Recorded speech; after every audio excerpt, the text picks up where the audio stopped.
సిరివెన్నెల సీతారామ శాస్త్రి గారు ఒక కవిత రాశారు.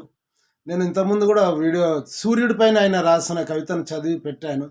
ఒంటిగానే ఉండిపోరా అర్పుడా అలలాత్ముడా అని. సూర్యుడు ఒంటిగానే నింగిలో ఉండిపోతుంటాడు అని ఆయన రాసిన కవితను చదివి వినిపించాను. అలాగే చందమామ, చంద్రుడు అందరూ పడుకున్నారని అలిగి తొలగిపోడు అంటారు ఆయన. ఎంత బాగుంటుందో. ఆయన చందమామ ఒక సుధాకాంతిని లోకానికి పంచుతూనే ఉంటాడు అని, తన విధిని మర్చిపోడు అంటారు చందమామ గురించి శాస్త్రి గారు.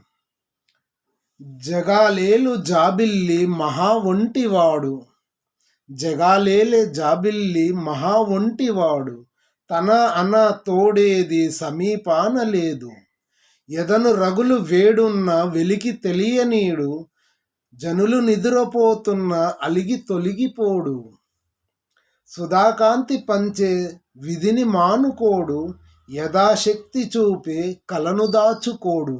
ఇది చంద్రుడిలోని గొప్పతనాన్ని ఈ లోకానికి తెలియజేస్తున్నాడు శాస్త్రి గారు. Thank you so friends. మరిన్ని వీడియోస్ కోసం సబ్స్క్రైబ్ చేసుకోండి, లైక్ చేయండి, షేర్ చేయండి. Thank you so much.